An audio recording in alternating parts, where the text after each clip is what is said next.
years ago, he voted to strip them of the legal protections that keep us safe. He says that yard signs on your way out.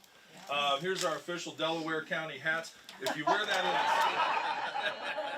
They'll like it. There we go.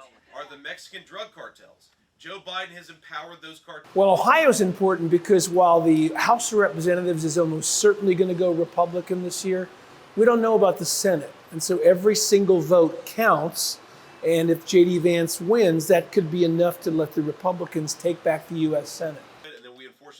JD Vance is really catching fire. It took him a while to do it. He had a difficult primary last spring, so he came out a little beat up from his political opponents, but he's really catching his stride. I think he's likely to win. That's exactly what we're doing on November the 8th, ladies and gentlemen. Let's take this country back and let's kick these guys out of office. That's really what we're talking about.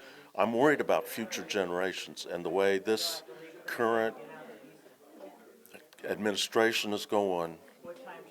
I don't think the future looks good. I really don't.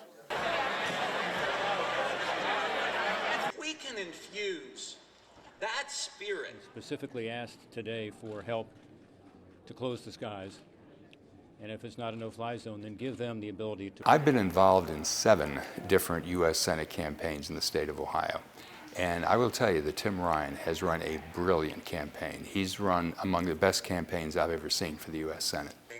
The problem he's going to have, like all Democrats are going to have, is that in a midterm election, history tells you that the party in power in the White House always loses seats. It's never a good year for the party in power. I think Tim just needs to keep on doing what he's doing and hope that the people of the state will understand that Tim is a little bit of a different kind of Democrat. He's talking to working people in a way that many Democrats don't. Maybe if we just... And so this event is special for me, and I think it's special for you. But the idea... There's no question that if this election had been held, rather than it being on November 8th, that this had been held on August 8th, I think we'd have won, because we for sure got a boost out of the overturning of Roe versus Wade.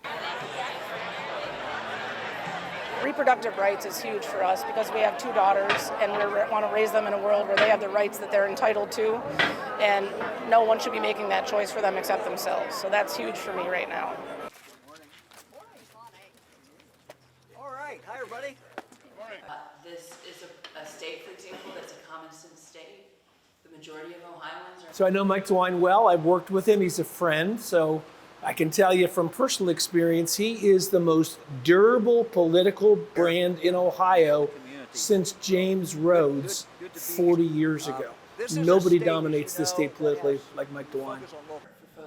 I think Nan has run a good campaign, but Nan's problem is not only are we a Republican state, but Mike DeWine, as you say, has been in office for 45 years. If he weren't governor, he would be the state fossil.